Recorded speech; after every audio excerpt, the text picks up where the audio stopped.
It's sort of in keeping with Inside the Actors Studio, which I'm sure you've seen. Oh, yeah. With James Lipton. Yeah, there's only one problem, though, with that show. A lot of the people they interview are not members of the Actors Studio, never have been. So, yeah. But it's been bringing in a lot of money. It's keeping us alive, because it's a non-profit organization. You know that. Are those done out here? I don't even know. No, they're done in New York. Oh, are they? I would, for the most part, I think they're done in New York. Because, you know, they all take place at the New School Auditorium, which is in New York. Okay. We're rolling. Great. Huh? We're rolling. Oh, you are? Okay. You told me over the phone that she mentally scores a role in her head.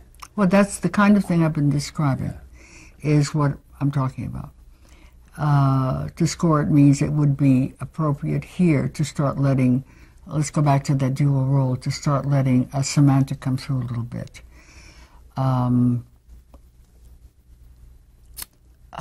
Where does she start and where does she end? Like, what's the progression of mentally deconstructing a character for Geena? Well, certainly you start in the beginning.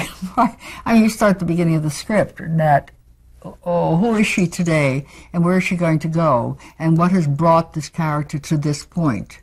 What in previous circumstances that have not been written has brought the character to this point? So that's where the history and the background and biography of a character comes in. So that would also help you choose or decide how much, what they want, how badly do they want it, what drives them, what are their obstacles, you know, what are the obstacles in their way, what has created the nature of a relationship, you know, why do you feel particularly antagonistic about a person in a story. And it may not be in the story, but it's something you could create. See, that's where the creative process for an actor is, bringing in elements that are not spelled out by the writer. But you have to start at the beginning, or sometimes you might even think, well, if the character ended up here, what led up to this? But then you have to go back beyond the first act. And because that character didn't just all of a sudden emerge out of a tulip. I mean, they had a life before we meet them. And so if you're really going to round it out, if you really know what you're doing, if you have a craft, a system, you would look backwards. And that's what Geena does? Yeah. You know,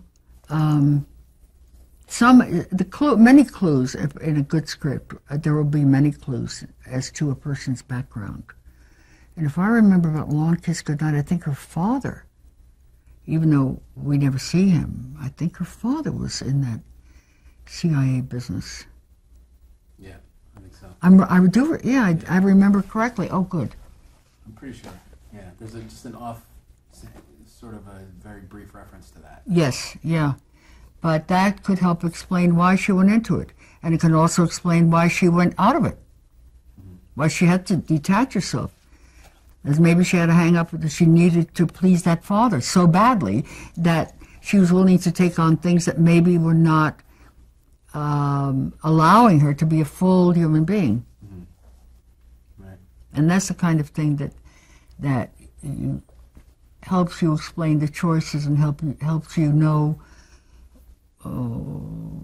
why you would need something so badly, or why you might be hesitant or reluctant because of your history. Right. But if you don't look into that, you don't bring anything to the role. That's what actors are supposed to do, particularly, but they don't do it in Hollywood particularly. Yeah. You kind of answered this. I'll just ask it more directly, though. What does she get out of working with an acting coach? Clarity. Can you say that as a full sentence? Oh! Nobody will hear my voice, actually. It's really, you use a coach not to give you acting lessons, but to help you work your way through the morass of ideas that come at you at one time within yourself to help you make the right choices. Because you get a lot of ideas when you read a script, and a lot of impressions are going through your head. They may not all be right. They may, right meaning logical to the story and the character.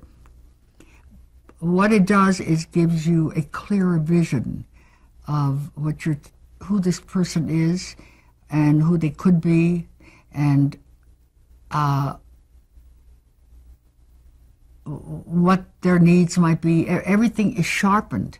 And if you bounce it off of somebody, you see, if you say, well, I was thinking da da da da da, and the other person would say, yeah, but how about this? Or in addition to that, and so it becomes a collaboration, you know, all in the service of trying to zero in and simplify, clear for yourself who this person is, where you're going to go with them, and where you're going to take yourself. Mm-hmm. I hope that answers it. Yeah, it does. You change. You are still. Is my hair still in place? Yes, it is. Is my nose shiny? No, but do you have some power? Do I have some what? Power? Do you? Whatever you say. You are rolling again. Okay. Who does Geena remind you of from the golden age of Hollywood? Anyone specific? Oh my, I did have an impression when I saw her in that thing with Michael Keaton at the time.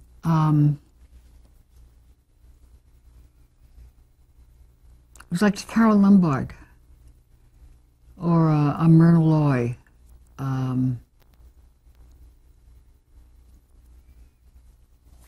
I think that's who I thought of. Yeah, they were not Katharine Hepburn. There's quite different, but yeah, because there was something in that role that did remind me of. You know, I barely remember Carol Lombard, but it was a savoir-faire, and at the same time a warmth and a femininity and a good tongue-in-cheek. A sense of humor, which of course I think abounded in those days anyway, you know, for most of those comedies. But that's why I remember who I thought of, and a glamour, of course. Yeah, let's address the glamour. You said she loves to take chances, and she does, you know, in her film roles and stuff. What about on the red carpet? Oh, well, my dear, well, elegance personified. She has unbelievable taste in clothes. Wow. Just unbelievable. And she, well, anything would look good on her, you know, let's face it. But there's something really special about the clothes that she has selected. I remember once, it was sort of a brown rust. It was sequins, but it wasn't all over the place. But it was perfect. It was just beautiful. That was prior to the shocking one, right? Mm. Yeah, which the designer of that one, the shocking one. one. Maybe it was the same designer, you say? It was Pamela Dennis. This one, I don't know. Oh, about the brown one. Yeah, it was kind of brown or rust colored. It was just exquisite. Mm. But listen, she's. She wears clothes like nobody I've ever seen.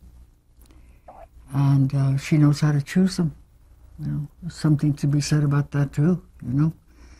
I mean, if we're going to talk about the Oscars as a fashion parade, which it is, I've seen clothes on people and think, oh, why? What? You know, it's so dowdy, or it shows off your bad points, or whatever, you know, whatever women do when they look at other women in beautiful clothes. You just wonder where the hell they get their judgment from, you know? But she's always elegant, no matter what she puts on. That Oscar program a year when she was also serving as a hostess, you know, and she wore a couple of gowns. And I remember, I think the first one when she was outside welcoming people. I remember I think it was a pink or a rose, and then it was a big bouffant, or rather, you know, large skirt, as opposed to the clingy sequin things. Oh, she looked beautiful in both. Oh. So Yeah. she's got that. She's got a wonderful carriage, you know. Yeah, and her dresses are as diverse as her roles. Are the what? Are as diverse as her different roles. Oh yeah.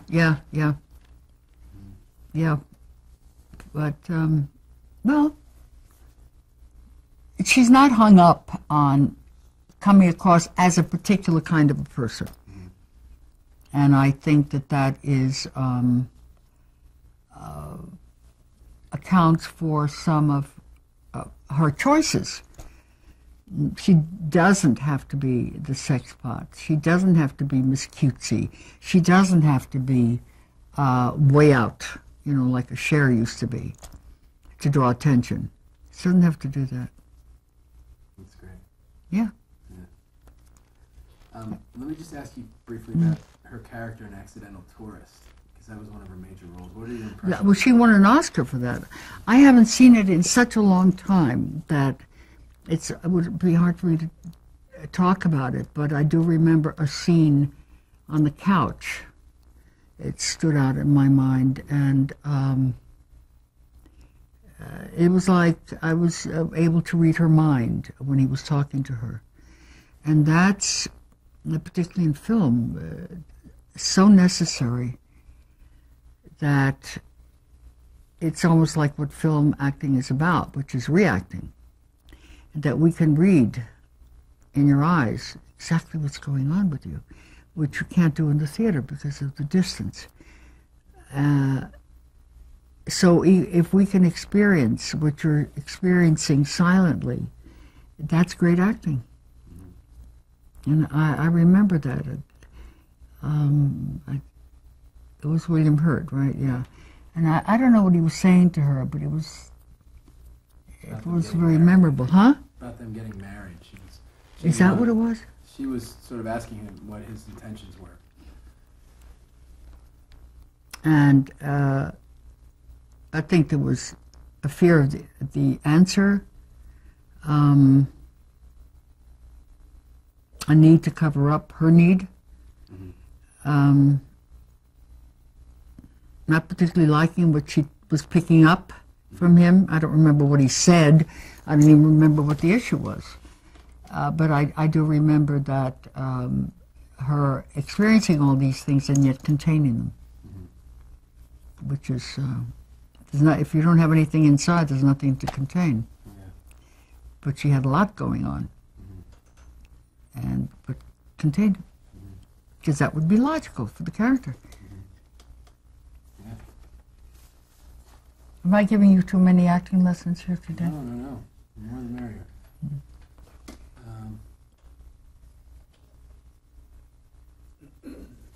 Well, what's her greatest strength and her greatest weakness as an actress?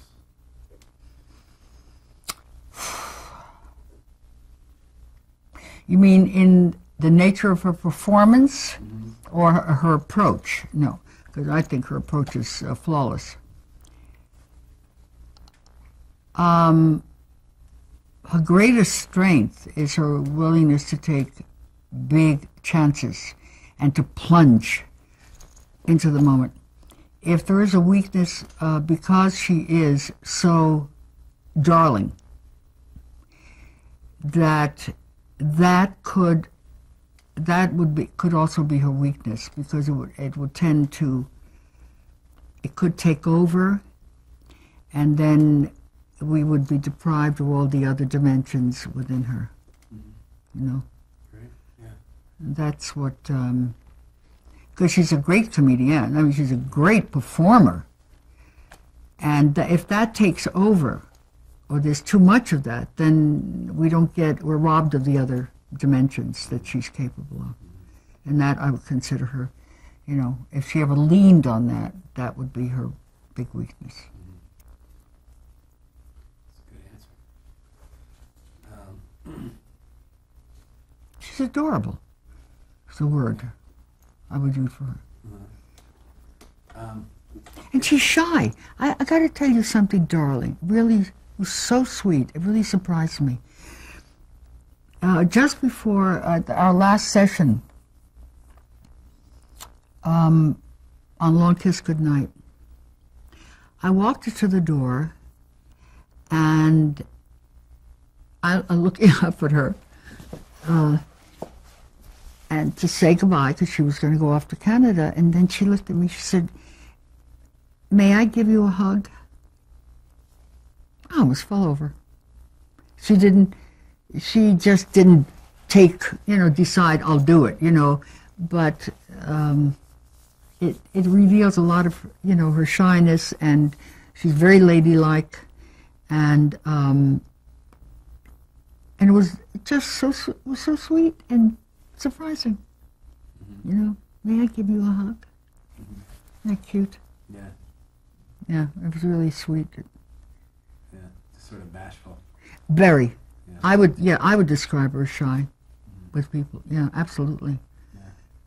I've That's always funny. felt that. Why do you think that is? Because she's so successful and loved and talented. Why is she shy? Well, on a one-to-one basis, when people are loving to you and they're mobs and all of that, well, it's easier to, take it all in. But on a one-to-one basis, when it's more intimate, between, it's just two people, then you don't know if you're doing the right thing, if it would be appreciated, if you're being too forward, if it would be welcomed, if it would not be welcomed. It's a matter of politeness, how you were raised. You don't do certain things in public. You don't do certain things with people who are not family members. It's that kind of thing, and I would suspect that she may have had a lot of that indoctrination. What are good manners versus bad manners and all that. Yeah. I guess so. That seems to be the understanding I'm getting too. Really? Yeah. She's always pleasant. Yeah. Always That's what pleasant. everyone says. That's what everybody says. Yeah, always. Here's a couple questions I'm asking everyone. Since she has all these other gifts, even besides acting, great at sports and genius, all these things, in what other way could she serve the world if she wasn't an actress? It can be a fun sort of thing too. Oh, good. Oh, you mean there's such a thing? Golly, I don't know.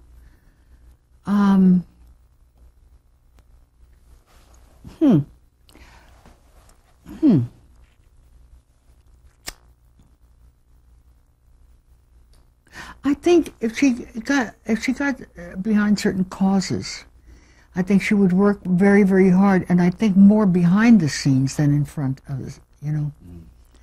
More behind the scenes.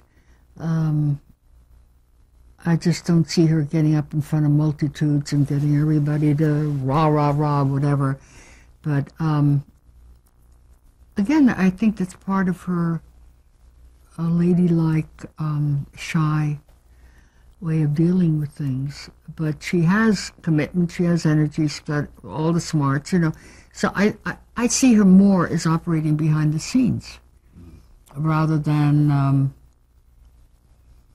don't know, having big speech making kind of thing. But I could be wrong. She could surprise us all, Yeah. Well, it's funny because somebody said that she could be a good president, which is totally out in front. Wow. Really? Yeah. Isn't that interesting? Well, she's a very, very diplomatic person. And private. She's quite very private. And as I said, I've never heard an unkindly word about anybody. So that's where the diplomacy comes in. And she takes in whatever you say and she digests it and either works with it, incorporates it, or probably discards it. And so, I mean, she is a thinking person. She's also a feeling person. And she trusts her instincts. And but I don't see her as being a manipulator, a wheeler dealer kind of person. So I don't know. Because it seems to me that in order to manipulate people, and isn't that what CEOs of companies and countries do, is use diplomacy as a way of manipulation, even if you have to lie to somebody. I don't see her doing that. You know? I see her being not dealing with it at all if it means lying about it. You know, be knowingly false. I can't imagine her doing that. Yeah, I guess not. Is there one thing that you know about her that the world doesn't know? Oh God, I don't know. No, I don't think so. Because she's never shared her private life with me. Well, I don't mean something you couldn't reveal. But Oh, you mean, what do I know about her that she doesn't realize about herself? Well, yeah, or that just the world has no clue about. A side of her that no one knows except people close to her. Or something, specific,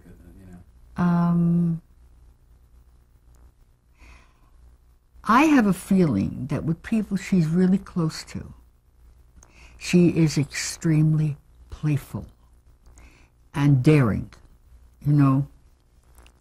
But some of that she brings into her work. But I don't think that she allows herself to be zany, which I just know she is for some reason. Oh, there's that mic again. I just know she is. It's just something I feel and something I sense in her work. But I don't think she would share that with too many people. I think that people, because she's got a group of friends that she's had since college days, I understand. And they're very, very, very close and very loyal to each other. And I have a feeling that with people like that, she can let her hair down. But I don't know that is something she would do with just anybody. Mm-hmm. So, see, I don't know anything that she doesn't know about herself. Mm-hmm. And it's only what I presume Mm-hmm. from what I've seen, I think that's all I have. Okay. Do you have anything else that we haven't addressed that you'd like to say? No, I'd like to see her be bitchy about somebody one day, but I don't think that'll ever happen. I don't think it's her way, But I'd love to see that sometime. Maybe she'll play a role like that, and then we can get into it. Yeah. Well, actually, that's just one question I didn't ask you is, what type of role hasn't she done that you'd like to see? I don't think she's ever played a meanie, a bitch, or a powerhouse, like I said, Lady Macbeth, for example, I don't know that she has ever done that, and I think it would be fabulous if she did that. Fabulous. Could she pull it off? I think she could. And the thing that would make it interesting is the fact that she's got that soft side to her. I remember seeing her in The Fly. That just flew into my head. And she was very loving and vulnerable. I think she kept pleading with him to not do what he was doing, whatever that was change into a fly, not change into a fly.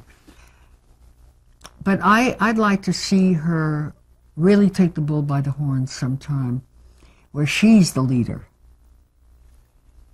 really the leader. And I'd say it would be on the psychological, not physical, like, we know she can do that in spades. I think that would be fabulous. Really allow herself to be the villain. That would be terrific. Mm-hmm. Matter of fact, that's a good question. Maybe one day when she and I talk, maybe I'd just mention it. Why don't you pick a heavy, To be a Batgirl sometime, a meanie. Oh, that would be fun. Oh, would that be fun? Yeah. And I have no doubt that she could do it. Yeah. No doubt at all. Yep. But where are those parts? Huh. Well, we'll look for them. Those Betty Davis roles don't get written anymore. Yeah. You know. Yeah. God, you ask interesting questions. Thank you. You're welcome. Great answers too. Well, it takes one to inspire another one. Yeah. See this give and take business, how it works. Yep. It's really nice. Yeah. Really, this is very enjoyable. I had a Good. good I time. did too. Thank you. Thank you. Before you go, we're going to roll about some room tone. Rolling 30 seconds, room tone, beginning now.